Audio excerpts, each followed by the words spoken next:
last years of the 19th century, that human affairs were being watched from the timeless worlds of space. No one could have dreamed we were being scrutinized as someone with a microscope studies creatures that swarm and multiply in a drop of water. Few men even considered the possibility of life on other planets.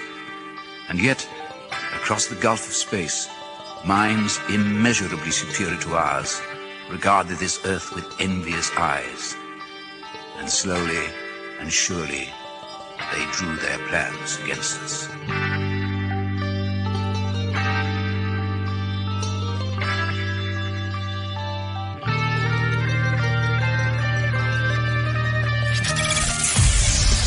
Broadcasting live from a tiny studio somewhere in North America. This is Dark Matters Radio Live.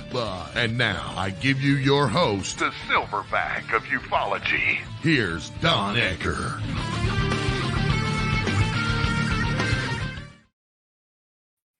And good evening, ladies, gentlemen. Welcome to a brand new edition of Dark Matters Radio, heard exclusively on KGRA DB. Tonight, as we do this show, it's the 11th of November, the year 2024. Now, I'm going to do a little soliloquy here because today is Veterans Day. And Veterans Day started in the very early 1920s, but it was basically based upon the last day of the war in Europe, World War I. The war ceased at the 11th hour, 11th minute, 1918, basically 106 years ago. Now, over the years, Veterans Day became a time to recognize and honor all men, all women who served in the armed forces of the United States. This is kind of touchy with me. I am a combat disabled veteran, United States Army. I served in Southeast Asia, in Vietnam, where I was wounded on the 2nd of April, 1972. By the way, that was Easter Sunday. It took place during the opening phases of what later became known as the Easter Offensive, launched by this army against all of South Vietnam. But the reason I am somewhat touchy about this is because earlier today, I had turned on the TV for a little bit, and there were a lot of people that were basically acknowledging today as Veterans Day. But on one of those shows, they had an on-the-street reporter go out and asking, well, primarily young people, probably in their late teens, early 20s, if they knew what Veterans Day was. And many of them looked at him with a blank expression on their face.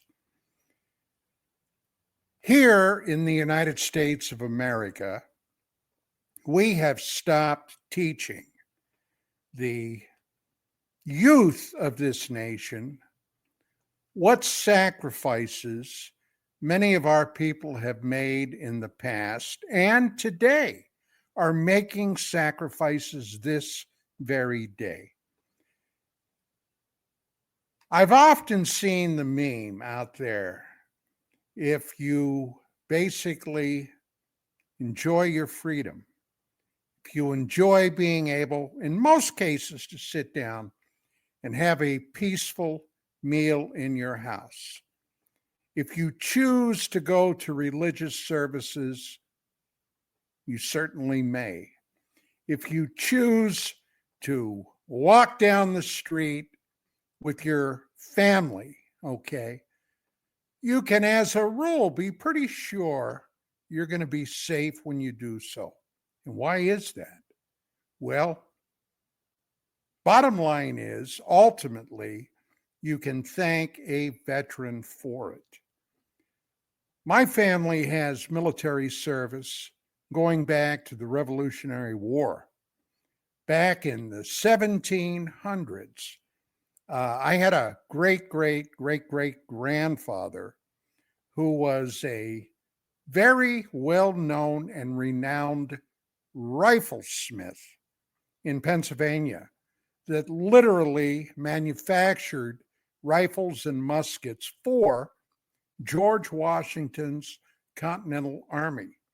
Something by the way, I'm very proud of.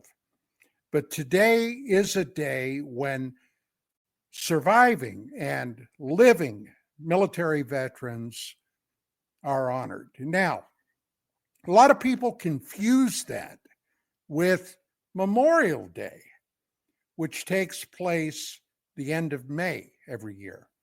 And the big difference is significant. Memorial Day is a day to honor those men, those women who died while in service, as opposed to Veterans Day, when we honor all veterans. Just thought I'd mention that.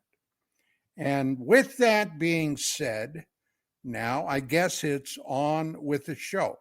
Now tonight, one of my two co-hosts, Mark Center, is not going to be joining us. He's coming down with some virus that's been out there making the rounds. Hey, I don't know if it's the current virus, or I was told it was RSV, that respiratory illness that I had a couple of months ago that put me down for almost a month. Let me tell you, it was wicked. But now I'm almost back 100%. Mark won't be joining us, but Gary Kissel is here, although he is suffering a little bit of a virus. Gary, good evening, buddy. How you doing? I'm doing a lot better. A little rough around the edges, but these things, it's called Mucinex sore throat lozenges. I've been eating them like candy, keep my throat going. It's still rough. You can hear it, but it's not too bad. Well, as long as you don't die on screen, that's what we're all hoping. I leave that to Mark. He's better at dying than me. Well, tonight's guest is a gentleman by the name of Kamran Pasha. Now, this is a man that you know. As a matter of fact, you recommended that this would be a great fit for Kamran to come on. Would you like to introduce him? Well, Kamran is a friend of mine. I've known him for a while, and he's an amazing writer. He has his own Patreon channel, and I'm hoping we share that during the show. I did send that to Chanel. I hope she got that. Subscribing there, you get a lot of insider information. He is still connected to that network inside of Disney in particular, but he works in the system, working for the studio system. And he's just an amazing writer. And he's also a showrunner and a director and a novelist. He's had 2 books that I know of from Simon & Schuster. And there's something amazing about the guy. And he didn't fall for a lot of the SJW woke stuff. And that's the other thing I love about Kamran. So he's here with us right now, and I'm excited about that. And all right, well, he's fascinated with the paranormal. He used to work in the paranormal world, doing as an amateur sleuth. He would go out there and do research. And Kamran also had his own personal close encounter, which we talked about. You and I talked about this on my show over on YouTube almost a year and a half ago. And I'm just fascinated by the stuff that you've gone through, Kamran, and everything you see. So welcome to Dark Matters Radio, Kamran. What an honor, and thank you, Gary, and thank you, Don. And I was really moved by your opening statement. I actually wanted to let you know, I'm a filmmaker, and my most recent script actually deals with the hero of it is a veteran that had a very amazing life and who's been erased by Hollywood. His name was James Dougherty, Jim Dougherty, and he was actually in the Merchant Marines during World War II. Was out in Asia, and he did a lot of amazing things. He was a LAPD police officer. He ended up creating the first ever SWAT team in history. He was a sniper. He was the best shot in Los Angeles police. And as a result, they requested in the 60s that he create a special weapons and tactics unit and train it. This was Back the when unit. it had 2 T's, right? Pardon me? I don't know whether that 2 T's or not. I do know that he created the very idea of the SWAT team was his invention, and he was the trainer. And the team that he trained, they were the ones that rescued Patty Hearst, if you recall that, the Hearst kid, the Symbionese Liberation Army, all that. And he ended up becoming a major figure in American history, but who's been forgotten. And yet his wife is very well remembered. He was the first husband of Marilyn Monroe. Wow. Jim, he married her when he was a factory worker in Van Nuys, and they lived together in Sherman Oaks, and then when he got in the Merchant Marines, they moved to Catalina, which is just behind me. Behind those trees is Pacific Ocean. Catalina's right there, and they lived there, and they happily married. Norma Jean Dougherty lived there, and while he was away at World War II, she was discovered working in an army factory, and by a photographer who was sent by Ronald Reagan to take pictures of the gals who were working in the factories to give our soldiers a feeling of, they're coming back home to protect these girls, right? And it just so happened that she became so popular from her photos that were taken for the army that she became a cover girl, and he just learned about that when he was overseas, and all the boys were like, look at this beautiful girl in this magazine. I'm going to marry her when I get home. He's like, that's my wife. That's Norma Jean. And nobody believed him. Nobody believed him, right? And his tragedy was Hollywood seduced her away from him. And while he was away overseas, Hollywood convinced her, you know what, you're becoming the top model in America. You can become a movie star, but you got to get rid of this guy, because they didn't want this sharpshooter, Merchant Marine sailor who could take care of business interfering with their casting couch agendas, right? And so they convinced her to leave him. And poor man, while he was overseas in Asia, got divorce papers. And his wife went on to change the name from Norma Jean Dougherty to Marilyn Monroe, and we know her as that. And this gentleman was a great hero of America. And I think today, on this special day, we should remember him, because Hollywood went out of their way to erase his memory, and he was a great man, not just because of the woman that he married. And you get attacked over this. That's an amazing story. It is an amazing. I get attacked over because a lot of her fans don't want to acknowledge her first marriage. That you probably never heard of it. I'm sure most of your listeners have never heard of this marriage. It's been erased because it doesn't fit the image that the Hollywood created. And I've worked in Hollywood 23 years. I've seen all the PR and the Hollywood creations, right?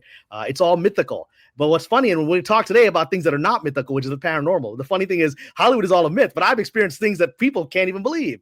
And so, it's funny. My father, Kamran, enlisted in the military in September of 1941, before Pearl Harbor.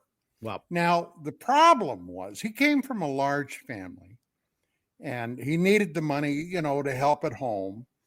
But he was only 16 years old. And when the Japanese attacked Pearl Harbor in December, of course, all those guys were getting ready. They were going to, ship them to wherever. And my grandmother went storming down and ratted him out for being underage, and they threw him out. Well, first thing my old man did was go down and become a merchant seaman. Okay, at 16. Now, he was on 2 boats, 2 ships, up until 1943, when he became old enough, to join the army, which he did.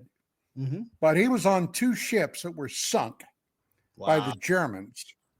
One by a submarine, somewhere in the Atlantic. Obviously, he was rescued. And the second one, he was on a voyage from the United Kingdom from Great Britain going up to Murmansk, Russia, Mhm. the Arctic way up there, taking supplies up for the Russians, okay, because the war with the Germans there was beyond comprehension. Sure. It was so horrible. Yeah, I mean that's where the But war it was was- fought.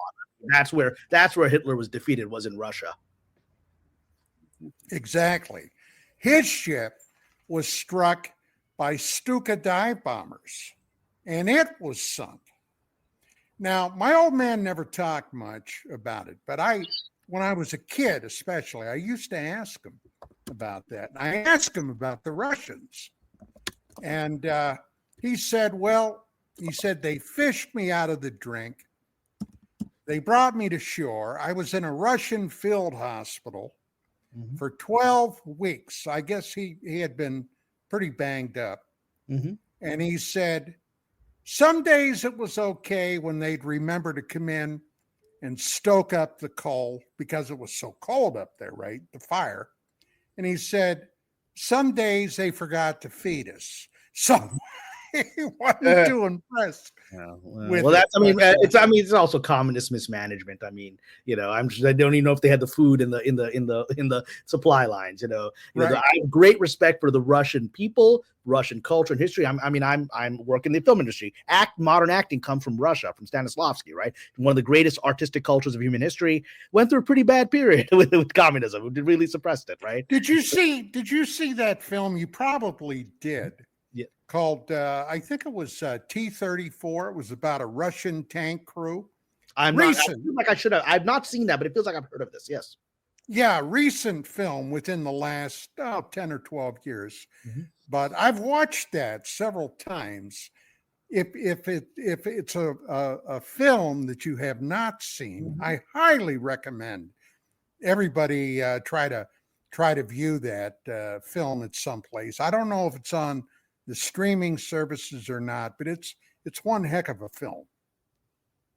It's wonderful. It's wonderful. So, and as you know, the Russians have a lot, especially the Soviets really documented their UFOs.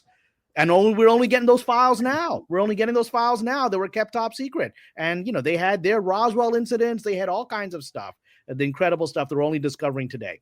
Well, back in 91, now my wife and I were the publishers of UFO Magazine, Mm-hmm. which was published here in LA for over 20 years. I mean, we set a world record. No magazine that, and I'm a former police officer and criminal investigator. So everything I did it from that standpoint. My Mm-hmm. wife is a journalism graduate. She was a working reporter Mm-hmm. before she began the magazine, and she began it in 1986. So we were considered the most factual, accurate publication handling that topic, bar none. And I had an opportunity to meet and then became friends with Colonel Marina Popovich. Now, I don't know if you're familiar with her name. I believe she was one of the early cosmonauts, if I remember correctly. Is that right? That is correct. Her former husband was General Pavel Popovich. Mm-hmm. And as she told me one time, I had gone down to Arizona. I believe it was Tucson. Mm-hmm. She was appearing down there. This is after the Iron Curtain collapse. And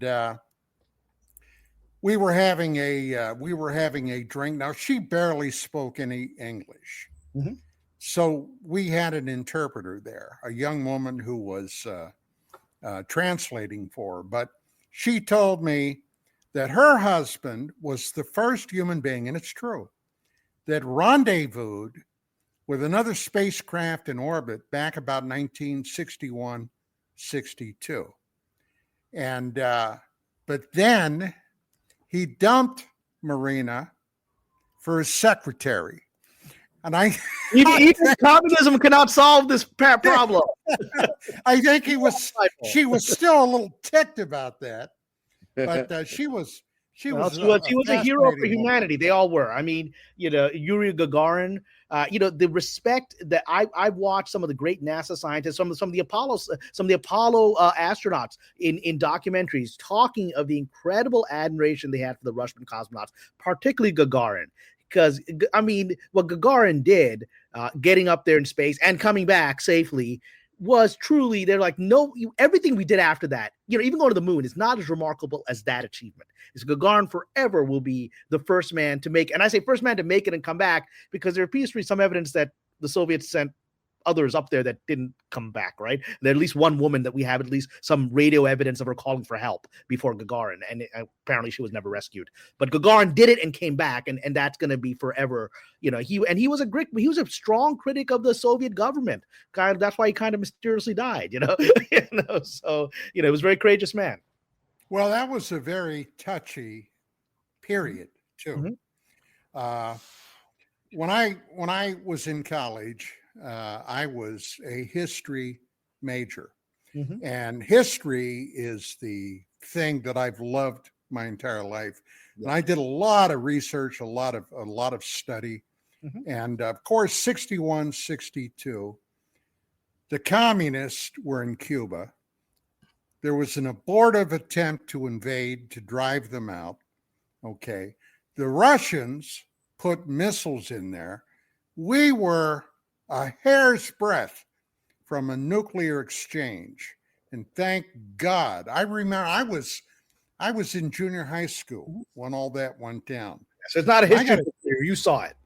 Oh, it was truly a terrifying time. My dad was still in the military. They were getting ready to ship them down to probably Florida.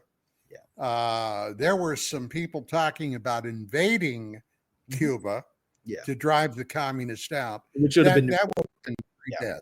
That would have been nuclear war. It would be the end of everything. There's a lot of, Kennedy actually handled that pretty remarkably well when everything was going wrong. And he did act. One part that no one ever really talks about is that he actually did the thing that his advisors were telling him not to do. He agreed to pull the nuclear weapons, our weapons, out of Turkey, at least off the border, right? Which was seen as a sign of weakness. He's like, I'm not going to end the planet over this. Right. And so that was the right call. And it's interesting because we started off talking about Marilyn Monroe. There are many theories, and I tend to believe them, that her death she was silenced because the events that were going to become the Cuban Missile Crisis were in action at the moment of her death. And she was sadly, a drug addicted and unfortunately emotionally disturbed actress who started blabbing to people about her affairs with the president, and was going to hold a conference. And brother. And when they said, we're not going to leave our wives for you, this was just a nice fling, she started threatening to have a press conference right at the same time as these events of Khrushchev and the Cuban Missile Crisis are bubbling up, and then she dies in a very mysterious and to this day unexplained way. It was a dangerous game she played. She was just very childlike and didn't know what she was doing. It's believed Sam Giancana. Okay, that is certainly, I mean, it's certainly Giancana. A hit team down there. Yeah, and it suggested that they placed drugs in her rectum, okay, which caused the opiate overdose. Yeah, and it's what's interesting is that her as I mentioned, her husband, Jim Dougherty, was an LAPD police officer, a very highly regarded LAPD police officer. And it was and the tragedy is his close friend, Jack Clemens, who was a sergeant in the LAPD, who got that call at 4 a.m. in the morning, that Marilyn Monroe is dead. You have to go, come check the body. He went to her house in Brentwood. He confirmed it was her. He actually was immediately suspicious, and he, to his dying day, said, "I believe she was murdered." And he filed a report saying, "This is not a suicide. This body's been staged. That I can tell that this is not how a person who dies of an overdose, accidental or otherwise. They usually convulse. They usually vomit. Here, she's lying perfectly still on her stomach. Not the position of someone who died in that circumstance.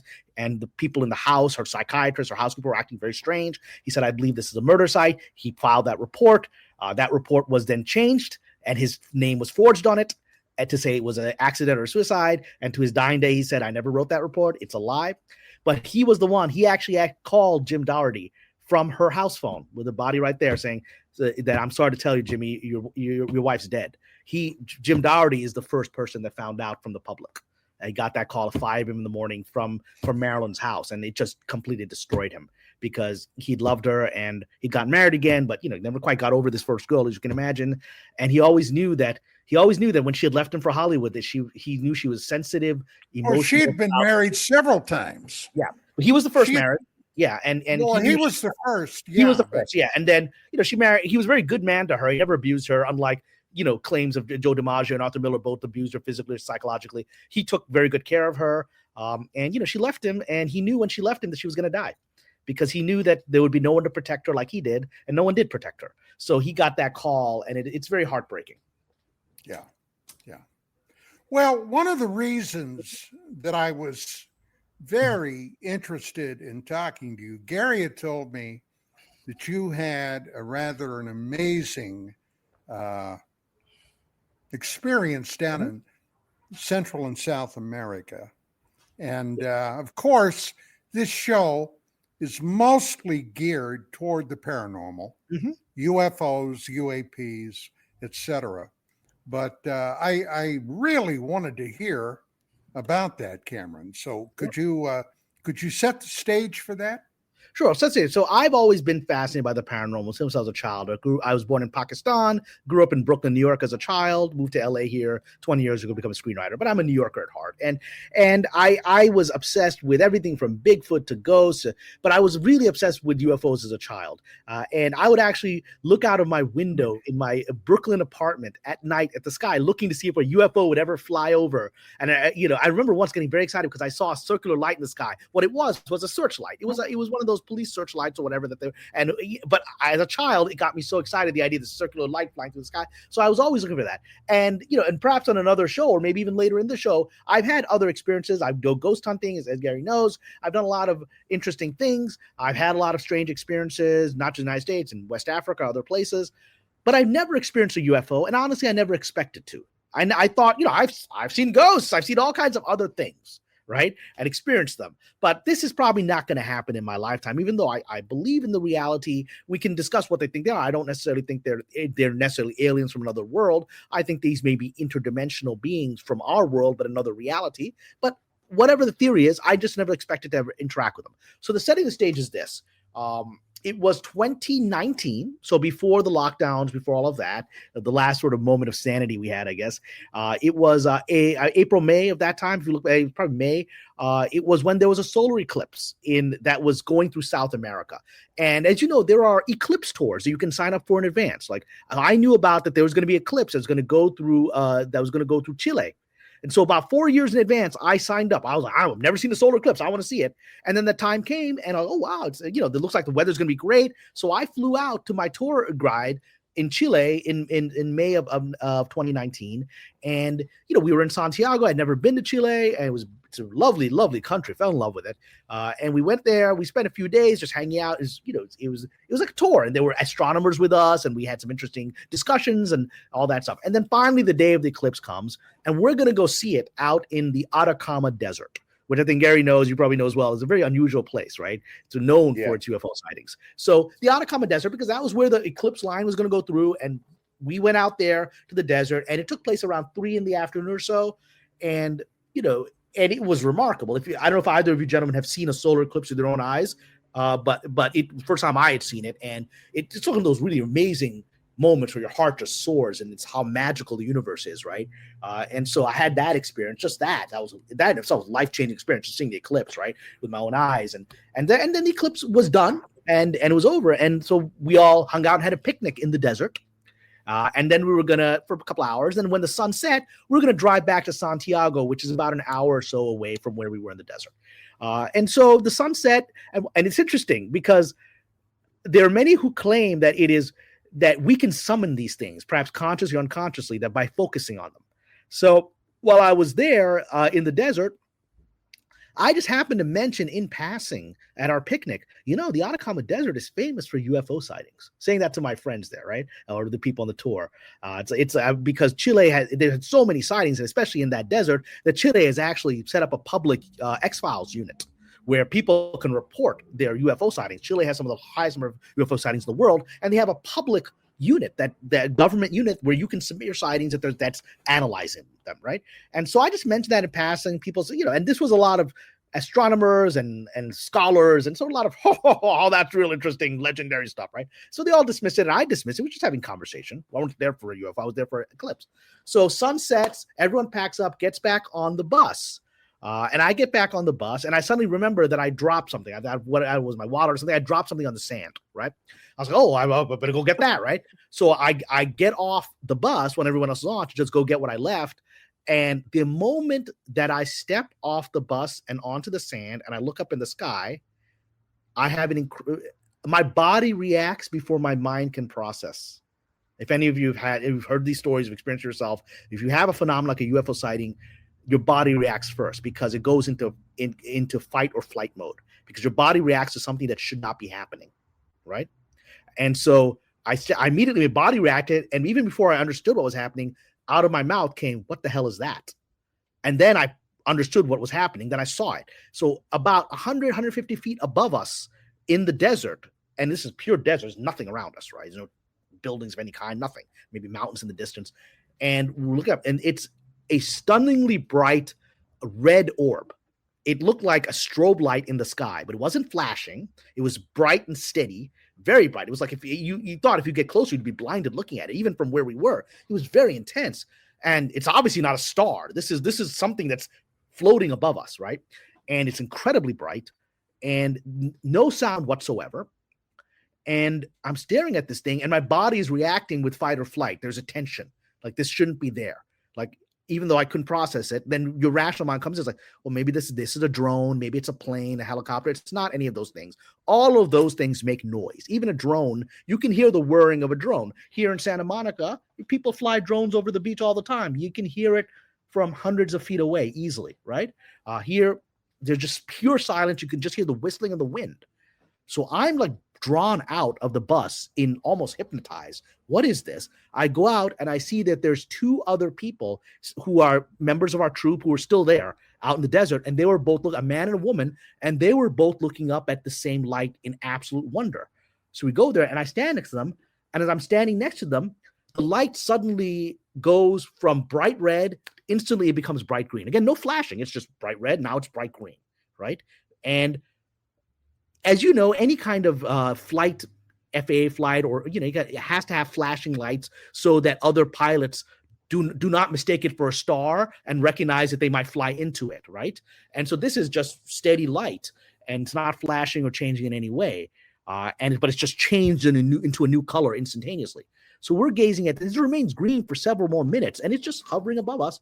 And I turned to the people next to me. The gentleman next to me, the man, was a professional airplane pilot, a professional, aircraft pilot for like some air carrier. And he said that to me. He said, in my entire professional career, he says, I've never seen this. I've never seen this. I've seen airplanes. I've seen satellites. I've seen rockets being launched. I've seen drones. I've seen balloons. I've seen everything in my 20 plus years as an airline pilot. I've never seen this. This isn't from this world.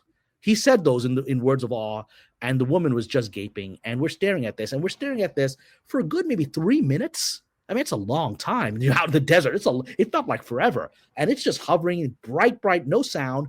And then suddenly it turns from green, and instantaneously it's bright red again. But then it starts to move. And it starts to move in this arc across the sky like this. As far as I'm aware, there's no, unless there's some kind of strange hovercraft that I'm unfamiliar with, there's no craft that can make this kind of movement, aerodynamically. And it did that, and then it went straight and started plummeting straight down towards the ground. So we think it's going to crash. It's coming straight down again, no sound at all. Not even the sound of, you would think, air pressure or wind. It's just going straight down. And maybe 30 feet, 20 feet off the ground, where you think it's about to hit and explode or whatever, it just blinks out. It blinks out of existence. And all you can see is the sand where it's supposed to have been, right? And we are just absolutely floored that we have seen this. Finally, the story gets more interesting. So we're like staring at this, unable to process what we've seen. And my body is reacting to it because I know this is not normal. This is not an everyday event that has just happened. Then the bus driver comes out. because he's like, come on, we gotta go. Where are you guys? We gotta get on the bus. We gotta go home. And there's not a very large native or indigenous population. There's in Chile. There's a large one in Peru, but Chile doesn't really have a large indigenous population. But he was one of the sort of native, ancestrally Chilean people, and we said to him, we just saw this thing, and blah blah blah blah blah. We described it to him. And he just says, he's like, oh, yeah, those are the aliens. My people have been seeing them for centuries. Come on, let's get back on the bus. Right? Get back on the bus, gotta go. My people have seen them for centuries. I mean, don't worry. And so, and to him, it was normal, right? He's like, of course, what do you think that was? They were the Star Brothers. We see them all the time here. So gotta get back. So we're on the bus, and I immediately tell people, the three of us tell people what we just saw, and the immediate reaction is this. Because we got a bunch of academics and astronomers and scientists sitting there, and people started laughing at us on the bus. And they didn't care that I've got like a JD MB. I'm a decently educated guy. We got an airplane pilot who saw this, right? And they just laughed at us because it was outside their paradigm, right? And they hadn't looked out the windows. They didn't see it. And so they needed to dismiss it. And one particular gentleman who was a professor at University of Oregon or something, we were still there for another 2 or 3 more days. He mocked me wherever we went. We would go out somewhere. He's like, oh, a plane would fly. There goes your UFO, kid. Right? He was that jerk, right? He wouldn't drop it because it really agitated him. And so he had to keep humiliating me. But on the way back, I'm like, all right, fine. None of you guys believe it. I know what I saw. Sadly, my phone had gone out of energy, because it just ran out and there's power. And so I didn't capture video of it. I just have this memory. So we're driving back to Santiago, and it's late night, and we stop at essentially an Indian or native Chilean village that's on the road to, use the restroom, buy some knickknacks or whatever before we get back to Santiago. So we get off there, and I get out to buy knickknacks and a memoir. And what are they selling at this native Chilean stands? They're all little UFO trinkets because the area has so many UFOs that's what they sell in the trinket bar. It's all little gray man, green man UFOs. Welcome to Atacama Desert. I mean, that's how normal it is for those people. Well, this week, the 13th, there are going to be more congressional hearings on the UFO UAP subject. Mm-hmm. Now, Pasha, I've been in this field, going back to about 1987. All right. This has been basically, this and broadcasting have been my bread and butter. Mm-hmm. And like I said, being trained in history in mm-hmm. college, and that's my love, I've dove deeply into this at the very beginning. The people that I've associated with and I've connected with over the years, at the risk of sounding full of myself, is legendary. Mm-hmm. All right. Gordon Cooper, original Mercury 7 astronaut. Wow. Okay. 40. Was a friend. Mm-hmm. Ingo Swann. Oh, sure. Who was the man that basically designed the protocols for the Stargate program. Mm-hmm. I mean, you name it, and at one point or another, I rubbed elbows with him. So with that being said, my knowledge of the history of this subject is deep. And I'm looking at this next hearing, mm-hmm. and I'm going to be very blunt because that's my that's my style. This is nothing more than a self-gratification exercise in masturbation. Mm-hmm. A dog. Why do I say that? Huh? What, Gary? Dog and pony show. Yeah. Yeah. Why do I say that? Why do I say that? Please, let's look. I tend to agree with you, but let's hear your perspective. Yes. Well, I've got a tremendous library, but here is a book, okay, written by two friends of mine, mm-hmm. Lawrence Fawcett, mm-hmm. who was a police officer, and Barry Greenwood. This came out in 1984. clear intent. This is based strictly on military encounters going back decades, including incursions into nuclear weapons areas. Sure. In one case, in I believe it was 75, one of these objects came in, and this is a matter of public record now, verified from the military's own documents, turned off an entire flight of ICBM missiles in the event that World War III would have erupted. None of those birds would have flown. Sure. Later, when they were examined, several had to be replaced. Their targeting system was totally rearranged. I mean, talk about the reality of the situation. Buddy, this is proof positive. Have any of them mentioned it? Have any of them mentioned the fact in 1964, another somewhat famous, semi-famous incident where some military personnel were filming a missile launch from Vandenberg Air Force Base when a UFO, this was on the film, by the way, they caught this as a matter of record. Then, of course, the film was disappeared.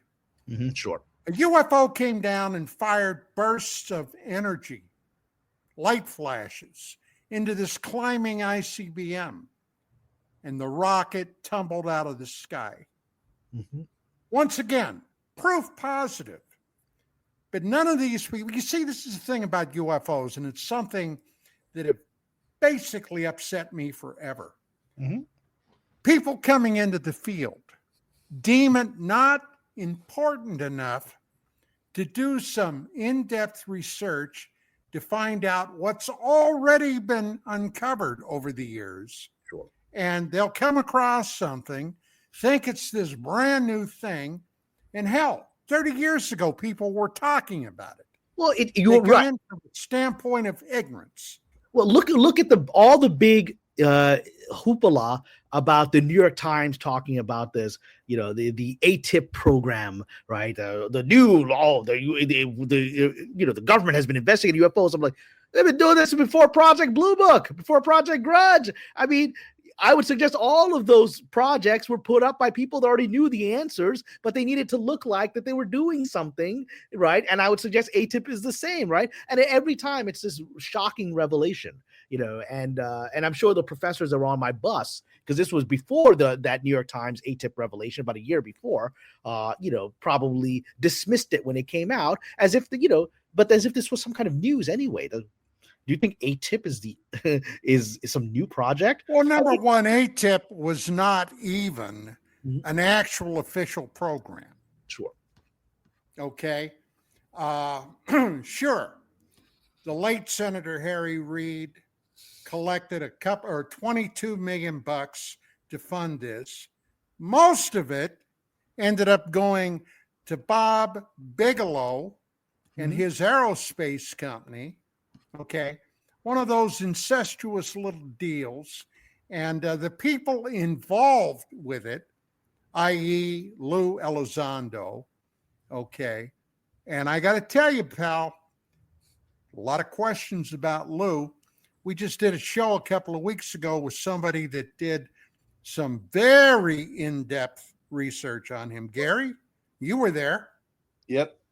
So it doesn't all add up. I mean, that doesn't surprise me. If you're the official spokesman for the New York Times on this topic, you've probably been chosen for that job.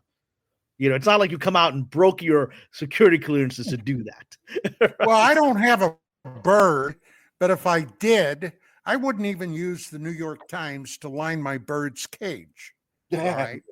I think is what's great about the New York Times is pretty much people of all political persuasions have reached that conclusion in the past year. They've managed to alienate everyone. So I know that. I mean, I'm a former journalist. I knew the Times was a joke back in the '90s when I was a journalist, right? But I'm glad to see society and all of its strands has caught up to it. Well, they've always been dismissive and very arrogant about. Yeah, it's the smug elites that I deal with in Hollywood, right? People that don't know what's going on and are very sure of how the world works because they don't know what's going on. Right. And worse yet, they don't want to know.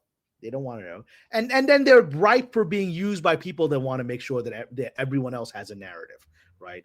And when you have that philosophy, that's the way it works. But I mean, we're at a fascinating stage because you're talking about all these disclosure things, and the reality is, at this point, I don't even know what disclosure means. The general populace believes in the existence of UFOs, UAPs, aliens, interdimensional beings, whatever you want to call them. I think it's reached a stage where to not believe in these things make you a little bit in the fringe minority, right? It's like most people believe JFK was assassinated, by a conspiracy. To believe that he is a lone gunman, you got to be a little bit of a weirdo, right? And so we've reached that stage in history, and yet it's presented to us as if we're the minority in these things. Well, I'm here to tell you, disclosure will never, ever happen. Certainly not from the government. No.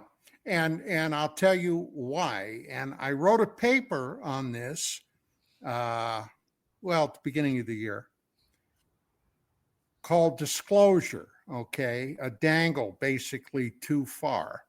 Mm-hmm. And the reason is there is a core secret about this phenomenon, something that less than a handful of people know as much as there is to know, and it was deemed too explosive for the public at large, and as a result, this is now encompassed by an SAP classification, Special Access Program. Now, basically what that means is if you're not on the list, you'll never find out what it is. And those people will go to the grave protecting that secret, whatever it is. And I got my own theory. The president isn't on that list. I'm sorry? That's right. I suggest perhaps the president is not on that list either. No, he's not. No. Presidents come and go. Mm-hmm. The bureaucracy is forever. Sure. Yeah, that's.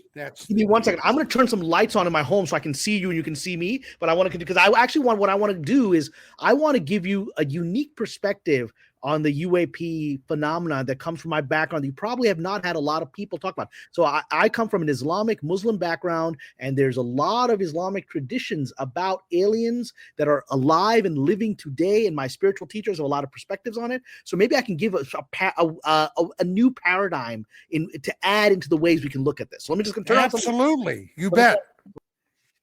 Absolutely. Well, Gary, you've been noticeably quiet. I like listening to Cameron. That's why. And I love your rants and when you go off on things. So it's like, all I'm going to do is like, nod. Yep. I agree with that wholeheartedly. My rants, huh? Well, you're passionate. By the way, Cameron, my fiance was in the chat. She said hi to you. And she's over in Austria. We're getting ready to bring her over on the K1 fiance visa. Was that Anima Confusa? Yes, okay. She's my fiance, and I just love her to death. But it's way past her bedtime, so I hope she went to bed. But she loves to listen to Don rant in particular. She'll watch the replay. Because he has a nickname for her. What's your nickname for my fiance? Mine's Strudel.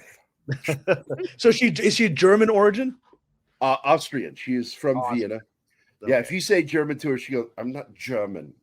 It's like when you say to Pakistanis, "You're Indian." We are not, right? And so yes, but I actually only briefly was in Austria a couple of years ago. When I was actually, I think I was flying to Beijing. And so in there, and I had like a 12-hour layover in Vienna. So I was like, I ain't gonna sit in the airport for 12 hours. So I went out, and Vienna has got to be one of the most beautiful cities I've ever seen. It's a lot like Paris. I'm like, this is a place of the work of art. Just the city, architecture's work of art. It has been the setting for many a film for Russia. I got a very funny little story about that. Please. About Vienna. My wife and I were there. We were speakers at a conference put on, I think it was 1997. Mm-hmm. But we had a friend over there who organized the first World UFO Congress. His name was Ferry Reddick. Okay. And so one night, about 6 of us went out on a walking tour around. And we walked past St. Stephen's Cathedral. Now, did you see that? I actually did go by the cathedral because I remember thinking how remarkable it is. And on the roof was this beautiful Habsburg, the bird, the eagle, whatever the hell, whatever it is. The royal insignia thing, yeah. Yes. And as we're walking down, I looked up at this thing. Now, the way my mind works, I said, my God.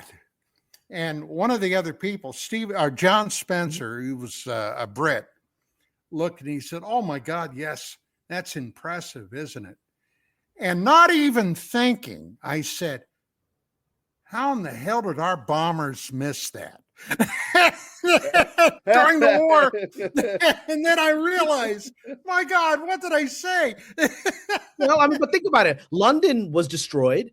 All of historical London is destroyed. I studied actually in Scotland in college. I studied at the University of Edinburgh for an exchange program, and Edinburgh was not bombed during the war. And so you see what London looked like with the old 12th century castles everywhere, the cobblestone streets. It's preserved. So you realize what was lost during the war. I mean, so much was lost. I love history. I love archaeology. I love architecture. So I'm glad to see Vienna didn't experience that. I mean, I think, much of Germany, Germany was an incredible culture. It was destroyed. The Russians took Vienna. Yeah. And do you know that, and this is something I may upset some people when I say this, but there were so many Austrian nuns that were raped by the Russians that they had a special dispensation, from what I understand, from the church for those women to have those pregnancies terminated. Sure.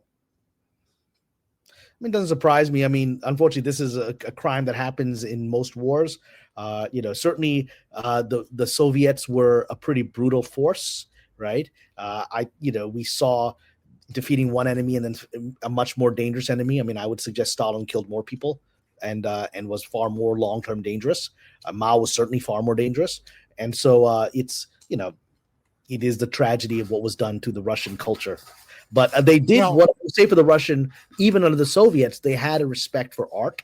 Because Moscow is I haven't been there. I plan to go. Moscow is a stunningly beautiful city. It still is.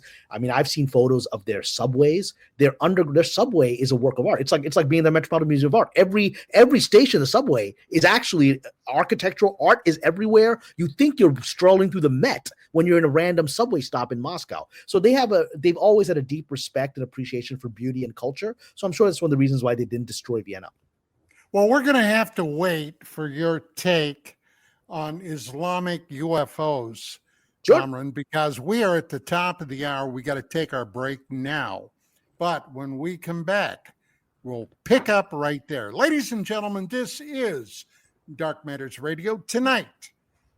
My name is Don Ecker. I'm the host, Gary Kissel, which is my co-host this evening, and our very special guest, Mr. Kamran Pasha. And we'll be back after these words. Stick around. And we are back for another jam-packed hour of DMR.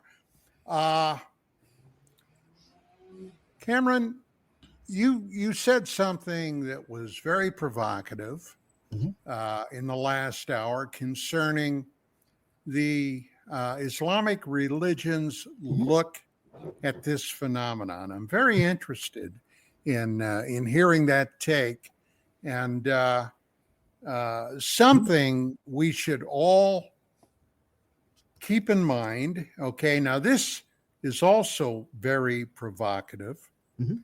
but going back 6,000 years to the beginning of the Sumerian civilization, there might be a lot of fodder on why this is so.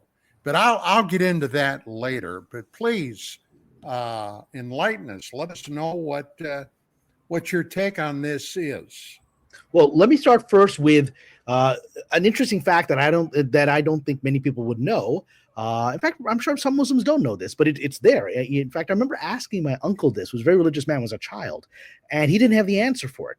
And then later, as I got older, I actually found the answers right there. I asked him, does the Quran acknowledge the existence of aliens, or life on other planets specifically, right? And he said, well, God is all about, religion is all about how to function in this world and doesn't really talk about other world. That's actually not true. The Quran actually has a very clear statement on it, and I found it. There's a verse in the Quran that quotes God. The entire Quran is written as sort of God speaking, and says, quote God, and God speaks in the royal we for the most part. So God says, we have created the heavens with majesty, and we have spread life throughout them. So there's an acknowledgement in the Quran 1400 years ago that life exists in the heavens and exists throughout them. That's just the interplanetary life. But I want to get more specific now. So Muslims in general have never had an issue with the UFO phenomenon as being against our paradigm. In fact, I'm going to talk about the fact that there have been UFO and abduction stories in the Islamic world going back centuries, including people in my own family or ancestry that I've heard stories from in what is now, Pakistan was colonial India.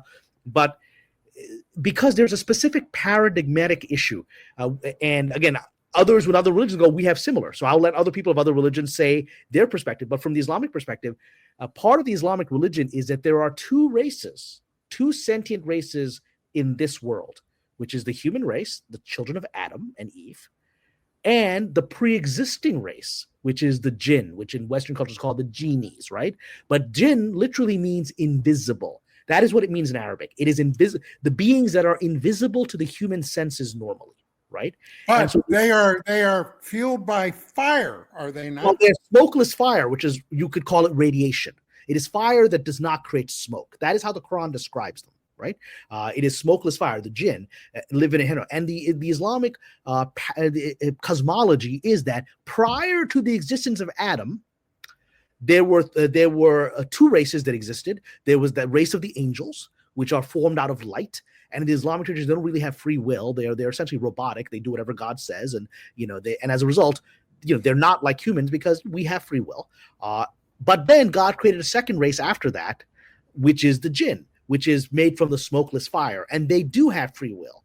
But the nature of that free will is that just because of the nature of their fiery energy, it tends to be more of the mischievous side. While they have free will, they have sort of a natural predisposition to chaos. Not necessarily evil, just chaos, right? Because it's the nature of fire. Once you light something on fire, it's really hard to control it.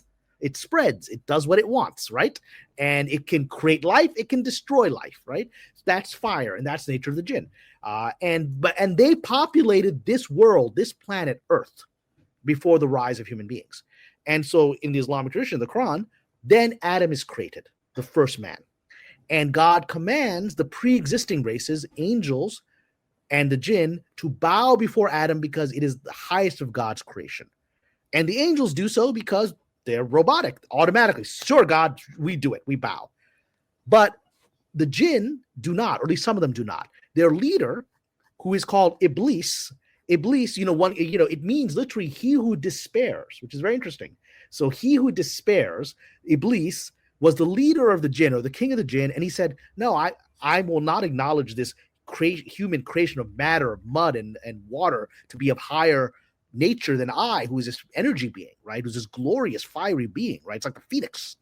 I won't bow to him. And so because of that, he's expelled from paradise and given the name Satan, the adversary, right? So Satan in the Islamic tradition is actually a fallen jinn rather than a fallen angel. He is a spiritual entity, but he is so And what happens is, with the rise of human beings and Satan's rebellion against God and against us, God essentially pushes the jinn out of our dimension. He pushes them out of our reality into what is called the ghaib, the hidden world, the world that the human five senses cannot normally penetrate. So they exist in a parallel dimension to ours, where they can see us, they can hear us, they can interact with us, but we cannot normally perceive them. So from very early, and this is an idea that existed pre-Islam. This idea was a Middle Eastern idea. Other words were given to it, like the word demon that we have in the Christian tradition is a Greek word. It comes from daemon, which is this invisible entity that, not necessarily evil, again, the invisible entity that would whisper ideas into your, like Plato said he had a daemon, right, that was giving him his ideas, right? And then that became demon, which has an inherently negative connotation in Christianity. And the Islamic tradition is that some jinn are demonic. Certainly the followers of Satan are demonic, but not all of them are. Some of them are what we would consider good, but even then they don't really like human beings because we took their home. You know, we're occupiers. We push them out of this world. So they kind of resent us anyway, even if they're not inherently negative. So in general, you want to leave them alone. You want to not mess with them, because even if they are not inherently bad, they don't particularly like you. And so you might get them on a bad day. So don't deal with it, right? So, but this is a requirement of the Islamic belief, to believe that this other race exists. So this is something that my friends in Hollywood, who deny everything, including their own reality, they're all atheists or claim to be, right? They find it shocking that I believe in these things. I'm like, well, it's part of my religion. I have to actually believe that there's these other entities like in the room with me right now. I just can't see them, right? They can see me, right? And they could interact with me if they wanted to. And so very early on, Islamic tradition started recording or stories and about how to deal with these beings in case they enter our world, because they can cross the barrier at least temporarily. And if you read a lot of these stories, they're very similar to what we would call alien abduction, alien interaction stories. One of the most famous ones is actually from the Ottoman Empire, from Turkey, from what was Constantinople, now Istanbul. In Constantinople, this is a famous story from, I believe, the 16th century, the 1500s. And there was a gentleman who claimed that he was abducted by the jinn and taken to their world. And it became a popular account such that everyone in Constantinople was talking about it. And the Sultan then called him in to the Topkapi Palace, because he's become a little bit of a celebrity, and was like, who's this guy? Bring him in. Let's interrogate him, see if he's crazy. What is he all about? Sultan calls in and said, tell us the story. So he said, one night I was asleep in my bed and I woke up, and these three, and often the jinn, when they take physical form, are described as smaller than human, much like gray aliens, like little people. Took the form of little people. The jinn appeared in my bedroom, three little people, and they woke me up out of bed and they pulled me against my will into their ship, the jinn ship. And the jinn ship took off, and I could see, they showed me the world as we traversed the world. And then they went flying through the world on the ship. And then they went through the portal, the gateway into the jinn world. And then they took me into the world, and I saw these majestic things and blah, blah. So the Sultan, now this is the 1500s. So we've had Magellan. You know, we've had Columbus, we've had Magellan, so we know it's a globe. We've got a sense of the world. So he brings out an early globe, which shows the Americas and all of that. And he says, okay, Sultan says, show me where on this globe the gateway to this jinn world is. And this gentleman then points to an area just off the coast of Florida, which we would call the Bermuda Triangle. This is recorded in 16th century Ottoman records, imperial records, as one of the Sultan's strange events, right?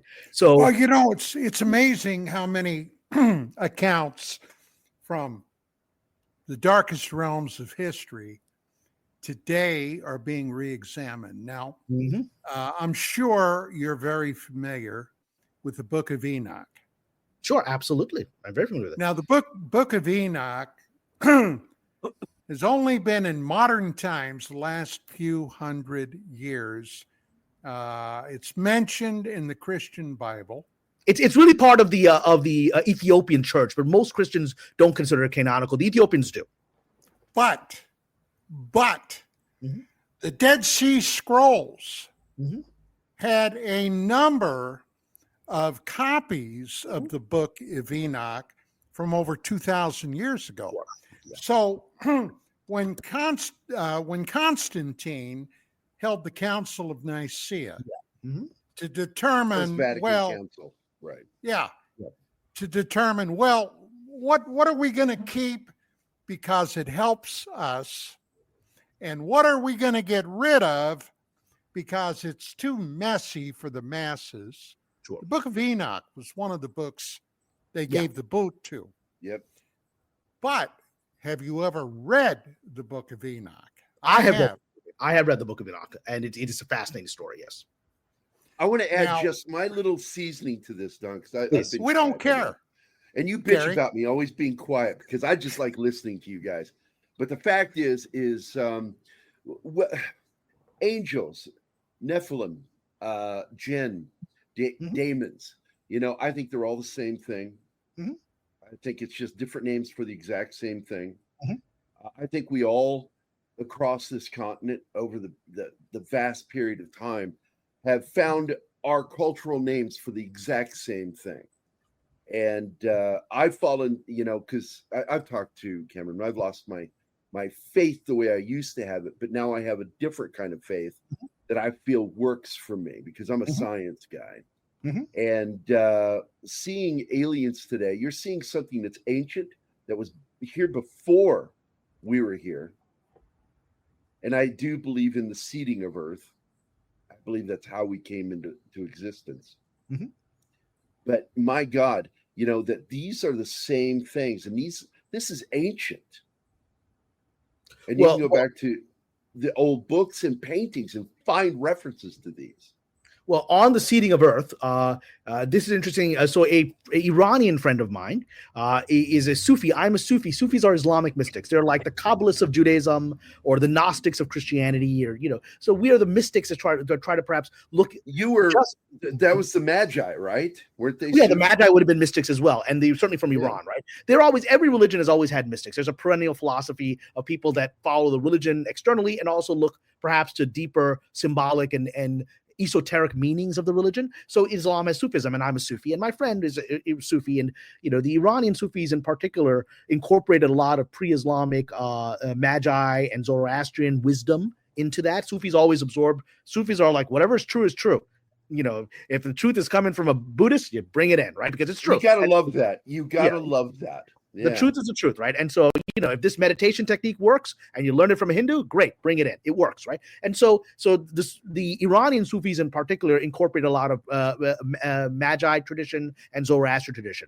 And he told me this. He said his Sufi master in Iran, modern day Iran, was teaching his students about how human beings, the Garden of Eden, in their sort of mystical tradition, the Garden of Eden actually exists on a planet in the star system of Sirius, and that human beings are thus from Sirius and were transplanted to Earth, right? And as you know, the Dogon and other African tribes have said exactly that, right? And what's interesting is Sirius is the only star mentioned by name in the Quran. There's a chapter in the Quran named after Sirius, Ashara, right? The star, the steer. And so it's a very interesting thing that Sirius is actually acknowledged in the Quran, because the pre-Islamic Arabs were worshiping it as a god, and the Quran says, do not worship the star, worship the Lord of the star, the creator, right? But they're worshiping all kinds of stars. It's interesting that it acknowledges Sirius as being particularly significant. So again, that's the whole Islamic otherworldly thing that exists within the tradition. So we, as a result, do not have, when we hear disclosures, people, I've read stupid articles about, people saying, well, disclosure is going to shatter religion. I think the Catholic Church already has it. It's going to add to it. It'll shatter stupid people who, it's like discovery that the earth was round shattered some stupid people. I mean, and to this day, there's the flat earthers, right? I mean, that's just stupid. That's just, if your faith is, it cannot go back to Galileo. You're stupid. His knowledge that the earth wasn't the center of the universe, and how he tried to teach people made him be ostracized from religion. Well, it's in Europe. Let me make that clear. In Europe at that time period, because the Muslims always knew the earth was round. We had to, because we prayed toward in the direction of Mecca. So we always had to calculate where Mecca was, wherever we were. And to do that, we had to acknowledge that the earth was a globe. Because we had to figure out latitude and longitude. We had to figure it out, right? And so we had to always acknowledge it. This was a uniquely weird moment in European history that isn't even normative Christianity, right? It was just power plays of the Catholic Church at that time. But yeah, so Islam religion is going to be fine with disclosure. Islam will be like, oh, these are just jinn. Yeah, whatever. They're already acknowledged in the Quran. And what's going to be interesting is evangelical Muslim types are going to try to convert the aliens because the Quran says it was sent for man and jinn. So when the aliens start doing disclosure, you're going to have Muslims coming up to them and say, let me tell you about the Quran. Can I come in? They're going to be knocking on your door like they're going to be knocking on the spaceship door. Let me tell you about the Quran. This was sent for you, being from Beetlejuice, whatever. And so human beings are going to be fine with disclosure. I think so too. And of course, there's Never happened. The center of Islam is in Mecca, because you brought that up, which is the Black Stone. Sure. Which many believe is a meteorite. Yeah. Absolutely. I don't believe it's from Earth. It's never been tested, but it doesn't affect my faith. It's a meteorite. The Islamic tradition is the Black Stone fell from heaven, which sounds like a meteorite, and then Abraham put it in the space. And that's all. It doesn't mean anything, right? But it doesn't challenge faith. But yeah, but I actually want to go back for a second to Enoch, to Don, what you raised, because I was just getting fired up. I'm so sorry. We interrupted you. Let's get back to it because I have some thoughts to add on Enoch. So let you get fired up. Okay. Now, I was very close friends with Zecharia Sitchin. I'm sure you know who that is. I'm very familiar with him. A man who's finally been justified because now people acknowledge the existence of Nibiru. Now astronomers say there is a planet outside the solar system using this long elliptical path. This is what he said. And he was mocked for decades. And now astronomers... 50 years ago, he said that. 50 years ago. I was introduced to Sitchin in 1976. Mm-hmm. I found his very first book titled The 12th Planet. Sure, I have it. Great book. Fascinated me. Mm-hmm. I picked it up, purchased it, took it home, read it, reread it again. I was amazed by it. And I got to say that I was able to meet him because I mentioned that book. I was on Larry King Live about 5 or 6 times. Yep. And of course, that's a whole nother show talking about that guy. But I mentioned Sitchin's book. And the next week, I got a letter from him at UFO Magazine. And we began communicating. And he was out here on the West Coast. We were able to meet. He was out another time in Vegas. Had a big dinner with him over in Las Vegas, a lot of people.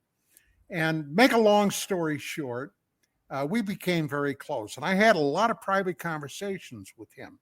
Mm-hmm. And I interviewed him on my various radio shows quite a few times. And we talked about his extraterrestrials, whom he identified as the Anunnaki. Sure. Okay. Now, who were these people? And I'm getting to the Book of Enoch here. Mm-hmm. Who were these people? Well, they were spacefarers, according to Sitchin, who had translated many, many, many Sumerian clay texts that came to Earth roughly, 450,000 years ago. Mm-hmm. They were on the search for minerals, primarily gold. Yeah. Okay. Now, the gold, they needed the gold. Well, of course, gold is a very important metal for a lot of reasons. Especially in space travel. Yeah. Yes. But they were using it, according to Sitchin, placing very fine particles of gold in their atmosphere. They were losing atmosphere. Mm-hmm. And this somehow, and I don't understand it, but this somehow helped slow this loss down. But they brought workers with them. Mm-hmm. And after a couple of 100,000 years, these workers rebelled. The Ajiji is what they were called. Well, somebody suggested, let's make a worker. They're primitive beings here. we can mix our essence, our DNA, with these primitive beings, and we can create the atom. Sure. The atom, the first human that we recognize, Homo sapiens sapien, as basically a hybrid race that they intended to use as a slave race.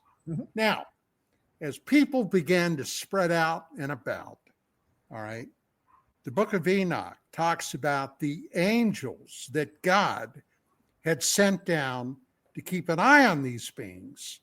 And these angels came down, not all of them with the best intent, and they looked upon the daughters of men. As a matter of fact, this is in Genesis, first book of the Bible, chapter 6, verses 1 through 4. These angels found human women very attractive, and they said to each other, hey, let's go down and take as many wives and concubines as we want. And they did.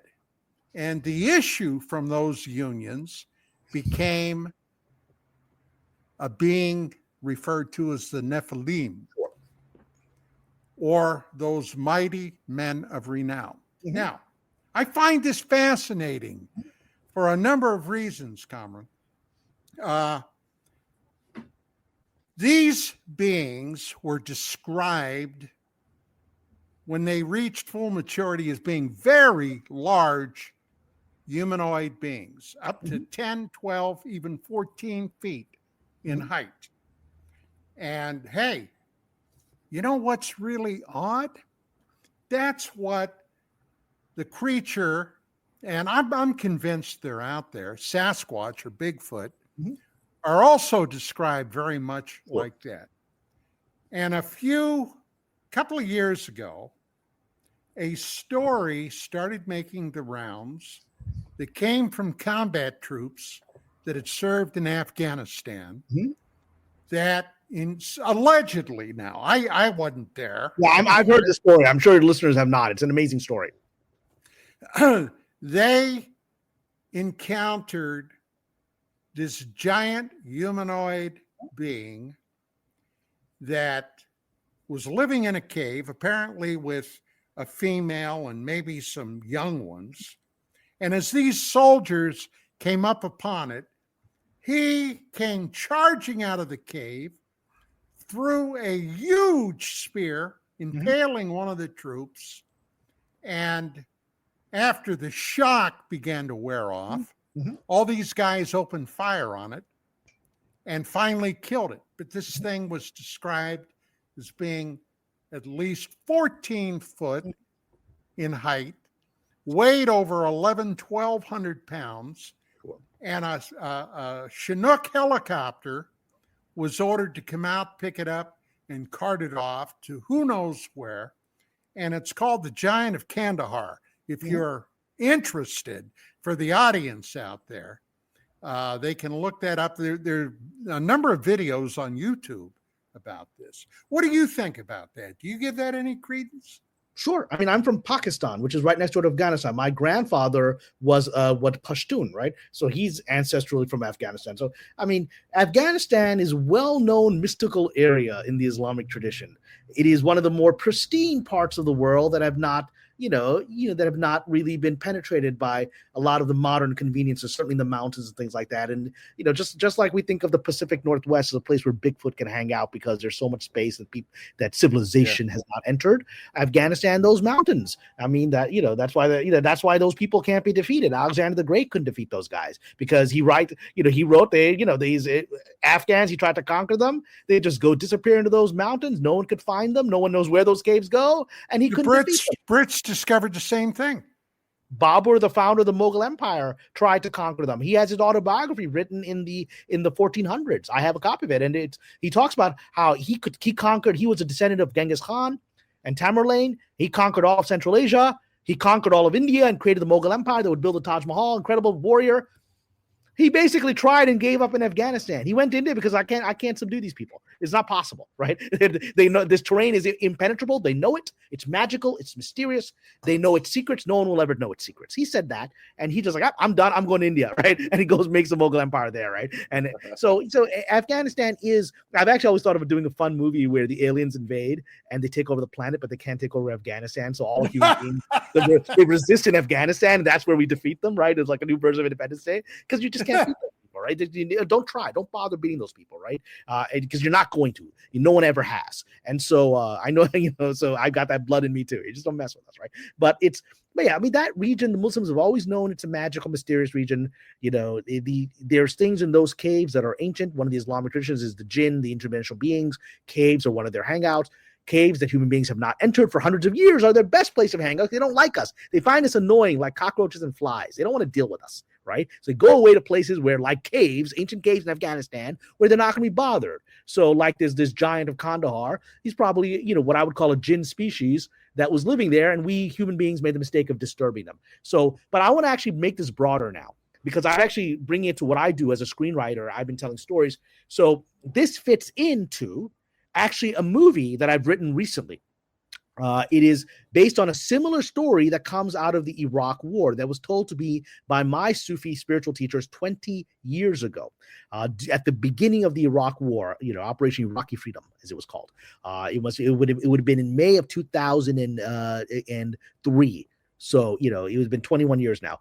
And at the time, the war had, we had taken out Saddam in about a month, but then pacifying that country proved to be impossible, as some of us warned at the time, right? Our poor soldiers were sent into a situation where people that weren't going to fight weren't listening to anybody, but that's a whole other conversation, right? And so, that was what was happening there. And at the time, my Sufi teacher, who was Turkish, said this to me. This would have been in May of 2003. He said, the Americans are making a mistake here. They don't understand what they're messing with. I said, what are you talking about? I said, and this is public information.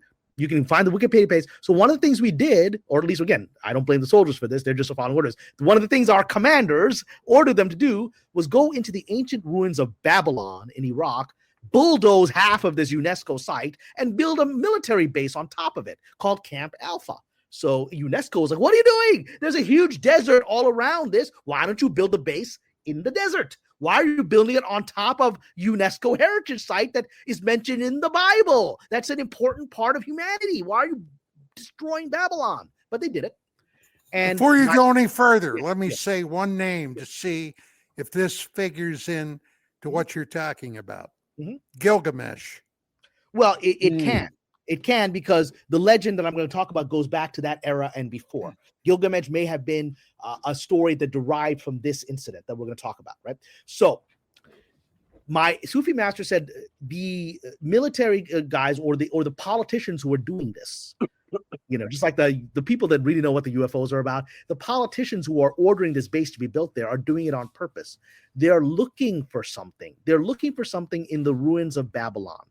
And I said, what are you talking about? What are they looking for? They said, they're looking for what he called the Well of Babylon. I said, what is this? And he told me, and then I would later, you can research it on, on Google and all the stories. So there's in both, not just in Islamic, there's an Islamic story about it, but there's also an ancient Jewish story of the Well of Babylon, which is that in the ruins of Babylon, thousands of years ago, two fallen angel, jinn, whatever you want to call them, Anunnaki, the Watchers, whatever you want to call them, two powerful spiritual beings were punished by God for teaching human beings the secrets of dark magic, of black magic, teaching them occult power. And because they gave human beings this forbidden knowledge, God punished them by trapping them forever underground inside this well, so in this ruined site. And that as long as they're sealed in there, their forces are contained, but if the well is ever open, they're unleashed, and essentially you have Armageddon. You have these terrifying demonic forces unleashed after centuries, thousands of years, millennia, maybe go. And Gilgamesh, as you know, deals with a lot of supernatural beings that he conquers, and so this would be pre-Gilgamesh. Like, this is ancient Babylon, Sumerian, that this happened. And so my Sufi master said, well, the U.S. government is looking for the well because, like Raiders of the Lost Ark, they want to find it. They think they can access it. They think they can control its power, which is a mistake, right? But, are many of our military leaders who order the military around make these kinds of mistakes, right? Because their skin isn't on the line, right? So he told me the story. I said, well, that's a movie. I mean, that's an incredible movie. I should write that. But I've never written it because I just felt like this felt too big for me. It was like, this is something that, am I even capable of writing the story properly? And then last year, in the 20th anniversary, it was inspired in my heart, just do it. And I wrote the script, and it's called The Well of Babylon. It's a fictionalized version of that event. It's about a Marine who ends up her if you remember, the Operation Iraqi Freedom was the first time that I'm aware of that women were actually in combat, not just support services. They were actually given guns. You had to fight, you had to shoot, right? And there were female Marines. So this was the story of a female Marine who had joined the service after September 11th, believing, she had believed the story that the Iraqis had done this, so she wanted to avenge her brother who died in the attack. And she's there, and she and her troop get into a battle with a group of insurgents, Iraqi insurgents, and they all get trapped inside the ruins of Babylon, cave-in underground. They're there, and they have to find a way to get out, get back to the surface. But then as strange, supernatural, terrifying things start happening to them, and they discover it's the story of this well. As they get closer and closer to this well, demonic forces are being unleashed and supernatural phenomena. Well, that's a movie I'd love to see. Then she has to work with her enemy, the Iraqi insurgent, because they realize someone is trying to blow open that well and get its power. And they have to jointly, even though they're adversaries, they have to forget that because now humanity's at threat. So this Iraqi insurgent and this American Marine have to work together to make sure that well is sealed or we all die. So that's sort of it's got all these sort of stories about maybe human beings can transcend adversarial things when something greater attacks us. But that's a movie I've written, trying to get Hollywood to make it. Hollywood always gets very nervous around anything about the Middle East, but I'm still trying to make that movie. But it's based on these legends. I'll tell you, you talk about the powers that be, okay, that got us involved in Iraq. Now, I got to say that on the surface, initially, I understand why they did. Let's not forget Saddam gassed the Kurds, weapon of mass destruction, okay, at one point. He routinely violated the no-fly zone imposed by the UN, okay, repeatedly. And, of course, right in the aftermath of 9/11, 01, tempers and everything were running hot over here. But I got to say, when we did go in, I have some knowledge of strategy, tactics, and what have you. I couldn't believe my ears when I heard Donald Rumsfeld say, well, sometimes you got to go to war with the army you have, not the one you'd like to have, which is true. But they would overrun these positions. They were leaving tons of munitions just lying around, nobody picking them up. Well, people did pick them up. People didn't want to pick them up. Yeah, exactly. They did pick them up. The insurgents picked them up. And how many dead Americans do we have as a result of that? Well, we have 1,000 dead Americans. We had 2 million dead Iraqis. And again, we don't have to get too political here, but I will say one thing to add on to everything you're saying. I knew that the disaster that was going to unfold the moment that these neocons declared, oh, we've won, and we are now going to disband the Iraqi army and send them home. I said, biggest mistake we didn't ever. disband the Japanese army because you need law and order. We didn't actually disband the German army. We went after the SS and others, but then the German army was reconstituted as the Republic Army, right? And because those were mostly conscripts, these are kids. Hitler, there wasn't a choice for them. Go and fight, 21-year-old kid, right? And so so I was like, you're going to disband the Iraqi army and let them go home with their Kalashnikov? And now they don't have a job and they don't have any money? What do you think they're going to do? They're going to start shooting you. They're going to start shooting you. You just took their job away from them. The country you don't have enough troops to pacify that country.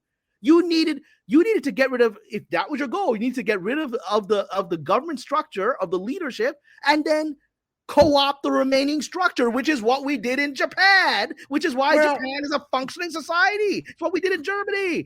It's like, what are you doing here? Do you want to succeed or do you want to fail? We tried to get rid of the Ba'athist Party, Mhm. okay, which was kind of like we tried to get rid of the Nazi Party. Now, everybody at the time said, well, that's a great idea. But nobody knew about paperclip then, did they? Okay. Operation Paperclip. Sure. Yeah, I All mean, you those utilize the people good that you have for Nazis. other purposes, right? Yes. All those good Nazis we brought back here, including the father of the moon program, Werner von Braun, an SS colonel. He was There a was Hitler saying, sworn, "Here's your V2 rocket." sworn Nazi. He was. Well, but let me actually now did bring it this for back a while. because we can go on the politics of it. Let me actually bring it back now to the mystical part of it, right? So this was one of two stories that my Sufi master told me. This one has not been confirmed yet by the news, although it seems very similar to the kinds of things you're describing and what happened in Kandahar, right? But here's another story he told me of the two things he said that the intelligence agencies were looking for in Iraq. One was the Well of Babylon, and he said they're looking for something else. And this was confirmed. He said they're looking for the stargates.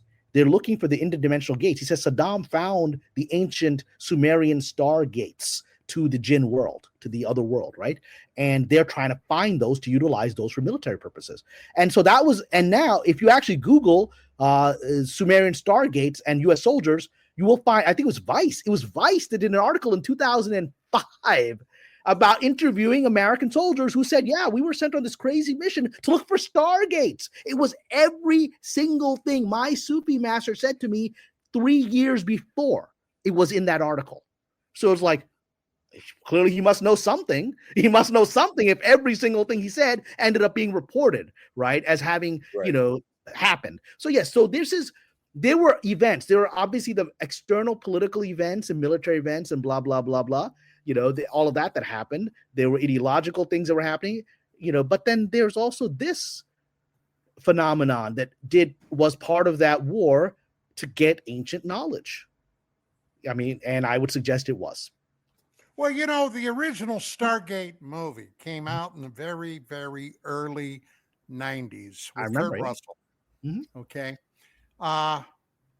Did somebody among those screenwriters have some information about those stargates? Kamran, do you believe? It's certainly possible. I know for a fact, again, this is not conspiracy theory, partly because it's been reported in the news, in the mainstream news, and partly because I have direct connection to it. I know for a fact that the U.S. government works with screenwriters. I know because during the early days of the Iraq, actually it was in 2005, I was approached and actually went to a Pentagon think tank moment. And they actually held it in San Francisco. They flew me out there with a bunch of much more famous screenwriters than me. At the time, I was getting attention as sort of one of the first Muslim screenwriters to make it in Hollywood. I had a very successful show called Sleeper Cell on Showtime, which was about a Muslim FBI agent, who infiltrates Al Qaeda. And so they took an interest in me, and they said, "Would you like to come to this seminar? This think tank thing we're doing?" So I was like, "You mean this stuff is real?" And they flew me out, very nice, in a nice little hotel in San Francisco, where some of the top screenwriters, people I've been trying to get in front of professionally, were sitting there in a conference room for a weekend, and we talked about all kinds of interesting scenarios.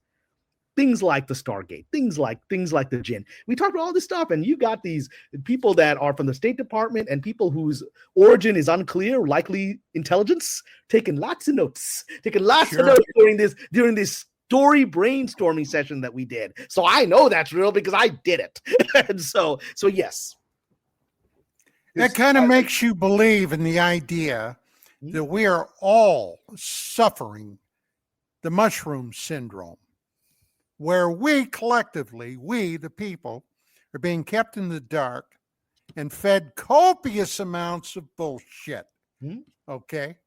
Mushroom syndrome. Yeah.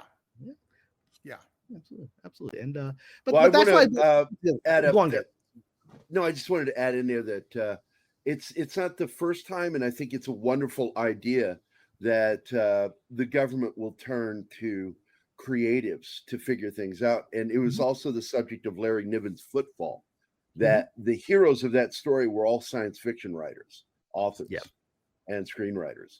And because they said, we don't understand this alien, but if anybody's going to figure him out, it's going to be these writers. Sure.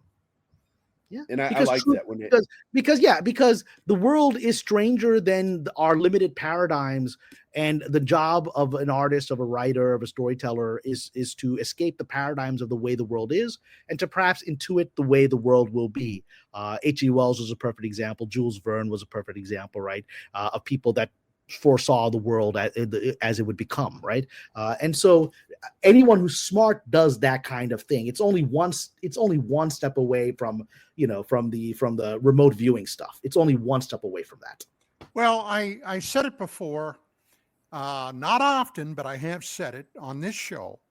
But Cameron, I don't know if you realize it or not. You probably do.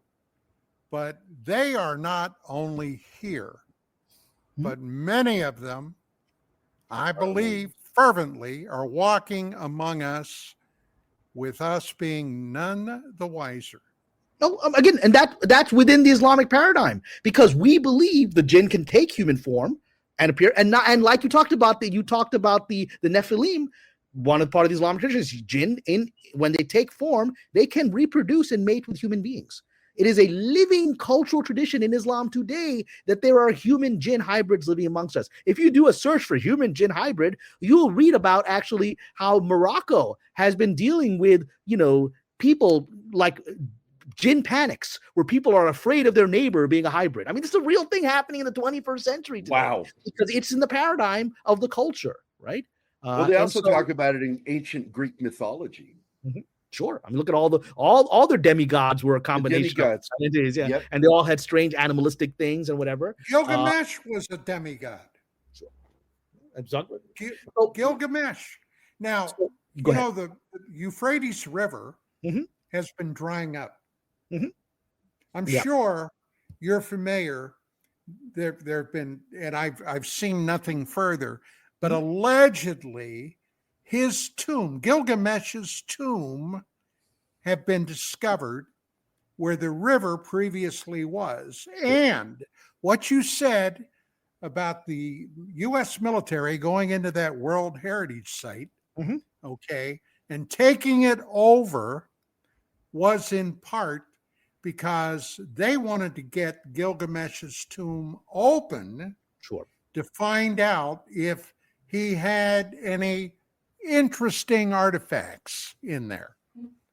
Have you heard anything about that? I haven't heard that specific story. I am familiar with the Euphrates drying up, and I've heard that there are many people who believe in the Middle East that the Euphrates has many secrets, and that if the water actually unveils them, that there are potential dark things that can happen, and there's fear in the local communities, and people should not be getting too close to the river as the water goes down, because you don't know what you're going to be messing with. And it is certainly plausible to me that a site that they thought is linked to Gilgamesh would be uncovered, and that of course they will send people to investigate it, because whatever the official atheistic or materialistic science perspective that the government tries to put out there, they don't believe any of that. They know all this stuff more than we do. They got the records. They have the information. The moment if they knew about Saddam's and the Sumerian stargates, right? They know this stuff. They will tell you, it's all legend. They know it more than we do. And they're gonna send people in to take care of it. That's actually that could be quite frightening, I think. That could be quite frightening.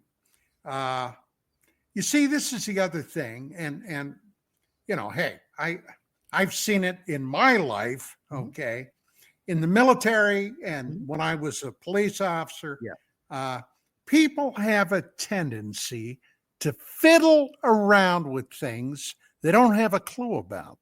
Oh, sure. It's called fuck around and find out, Don. Yes. Well, exactly. Again, the Greeks have the Greeks have the myth of Pandora for a reason, because it's archetypal. We open things we should not open. It's just human nature, the curiosity. Now, one of the things that I read concerning the Euphrates River, there's an area where a lot of caves had been uncovered with stories about angels having been imprisoned.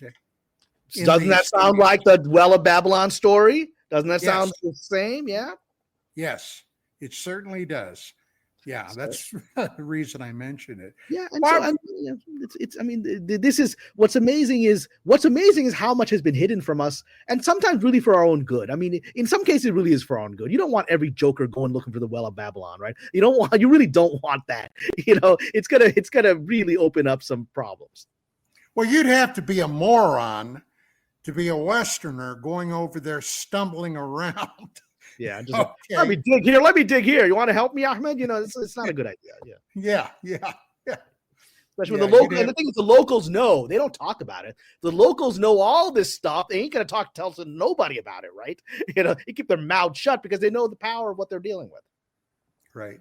Now, Cameron, I really wanted to get into this because you and I have never talked about what you did when you were doing paranormal research.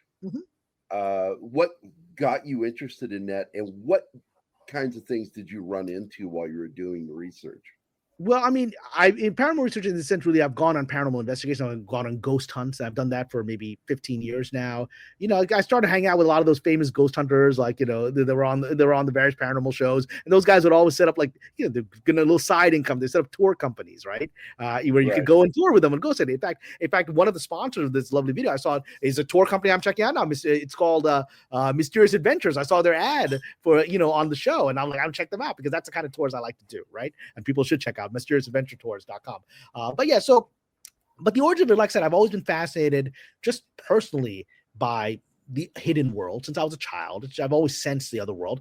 But the incident that got me into believing in what you would call ghosts or just immaterial beings, whether they're jinn or other things, was when I was in junior high school. So I'd have been 13 years old.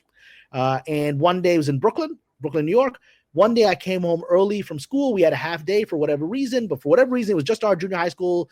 And my two sisters, one older, one younger, they had a full day in their school. So I came home. This was the 80s when we were latchkey kids, and you got a key, you come home, you make yourself lunch. Nobody thinks about it, right? So I'm coming home at like 1 o'clock, and I walk in. It was a very, little immigrant thing. We were a little small. We were in 5 people in a little 1-bedroom apartment, right? Which is what immigrants do when they're arriving and surviving.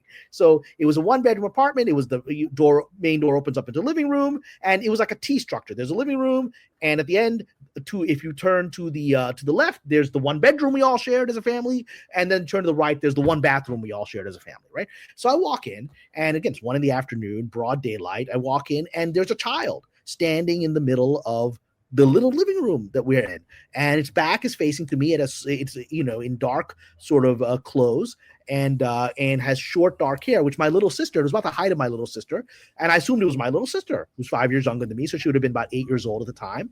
And it was standing there, frozen there, and I thought it was my sister. But I was like, I may be a latchkey kid, but generally when my 8-year-old sister was home, one of us was with her, right? And so it's like, why is my sister home alone? I know my parents are at work, right? And so I call out to her saying, hey, what are you doing home alone? You can't be home alone, and I call out to her, or who I assume to be her, and the child, upon hearing my voice, runs. I'm in the corner of my eye, I'm looking straight at it, right? And it runs straight down the living room, turns, and runs into the bathroom. So I'm like, why is my sister behaving so strange? So I go, like, what are you doing? I go chase after her, turn to the bathroom. Bathroom's empty. That's it. We got 3 rooms in this little apartment. Living room, bathroom, bedroom. That's it. And there's nobody in the place. And I saw it with broad daylight in my eyes, focused on it. I saw the child run. I saw the child turn. It wasn't a trick of my eyes. It was a person there, right? And so I saw there's a ghost or a spirit or a jinn in my house. And it really scared me. And years later, actually many years later, about 10 years ago, my sister, who's not much older and is a professor at Penn State, told me, I never told you, because when my family came home, I told them I saw this. It really freaked me out, right? And everyone's like, oh, maybe you imagined it, blah, blah, blah, blah. But my little sister said, at the time I told you imagined it, but I had seen the child before in the house running into the bathroom. And I didn't tell anyone because I didn't think anyone was going to believe me, right? But I didn't tell you because I thought I knew how scared you were. So that was my first sort of otherworldly experience. I actually had a strange feeling at the time when I saw the child that it was dressed in sort of not modern clothing. It was dressed almost in a russet brown robe. And, Pakistani clothing can be very robe-like if you've seen it, like the shalwar kameez. It's very flowing. So I thought that was my little sister wearing sort of family clothes, right? I actually think it was a Native American child because it was more of a sort of Native American kind of dress and pantaloons and things like that. So in Brooklyn, New York, we had Native tribes there. So maybe it was a spirit or a remnant of a Native tribe or jinn impersonating that. I don't know. But that's what got me into my investigations because that was something I saw with my own eyes. So those are the two major things: seeing that UFO, in my late 40s, and seeing that child in my home when I was 13. And I've had other bizarro experiences on these paranormal things, but that's what got me into it. Wow. That's that's a fascinating story. I told you, Don, you would enjoy having Cameron on. I'm telling you. Yes, you did. Yes, and I'm glad to be on because I mean, I'm sure not all of your listeners have had random Muslim Pakistani screenwriter share his perspectives. So this is a chance also to show we are all connected, people. We are all connected, and of our different religions, cultures, and heritages, we are all connected by this metaphysical phenomenon. And it's a great chance to be able to share. Absolutely well, agree. I'll tell you, I definitely want to, before we run into the end of the program in about 3.5 minutes, because we're counting down, I definitely want to extend the invitation to have you come back soon. I'd be honored. I think, as a matter of fact, I'd love to later on, not on the show, but I'd love to chat with you about some of those things we talked about. Well, I will leave my phone number and my email in the private chat so you can stay in touch with me. Okay, very good. Don't let Gary have it. I won't. Yeah, I'm already stuck. I can't get rid of you, buddy. I'm stuck. I love you, man. I really do. You're one of the coolest dudes. And I'm writing that screenplay for Tom Conkle right now. Yeah, you mentioned that. I'm excited about that. I'm totally am too. And it's a nod to the 80s vampire films. Great. Wonderful. When I just sat down and gave him the skyscraper pitch of what this story is and who these characters are, he was completely enamored. He's like, I love this story. And back in 2004, Cameron, I wrote and had published a novel called Past Sins. Okay. It's a horror novel concerning vampires, which is a passion of mine, secret passion. But my premise was, what if vampires were real and the CIA got their hands on one? Okay, that was the premise of the novel. And it takes place during Vietnam, where they actually take a couple of vampires over there after they've worked with them for a while and turned them loose on the North Vietnamese, and what happened. And later, how one of them gets out, and then all hell breaks loose. Now, the reason I mention all that, you're Hollywood, or you're associated with Hollywood. I had 3 different production companies come to me talking about making a film out of this. It's a good idea. And every one of them left me in the dust.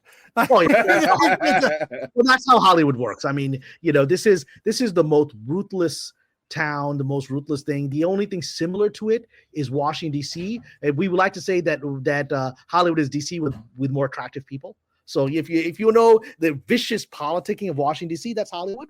But just you have very good looking people doing these things. I'm from the East Coast, pal. I come from Pennsylvania. I spent back in my youth. I spent some time down in D.C. So I know about that. Well, guys, we are virtually on the cusp of having to sign off. Cameron, this has been fascinating. Thank you so much. I've thoroughly enjoyed this. See, Gary made a good recommendation. Yes, he did. His one time. No,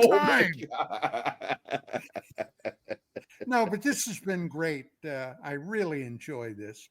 And Gary, thanks, buddy. I'll tell you that up front. But anyway, we're almost out of time. Do you have anything quick you want to say before we No, I mean, I just want to thank you for having me on. I want to thank Gary for recommending me. And, I think we have a link to my Patreon. Please come join me there. I talk a lot about Hollywood and sort of inside views, and often you'll be surprised at my perspectives. I think they'll startle you. They go against your presumptions. I think both, whatever your politics are, they'll go against your perceptions of what's actually happening in this industry, because the industry is crazier than you imagine. And every now and then I get some interesting scoops, because I have some sources inside Disney, and if you like Star Wars, Lucasfilm, and other stuff like that. So come join me on the Patreon. It's the best way to connect with me. I think if you like this conversation, you're gonna have this kind of conversation. It's worth the $5 a month. I think you'll find it interesting. Okay, that's it, gang. Thank you so much tonight. Don't forget, Thursday, UAP Crossfire, where I will be joined with Chris DiPerno. I don't know if Commander Cobra is going to be there this week or not, but the show is going to air. In the meantime, have a great week. We'll see you next time. Good night. Cubs win, Cubs win.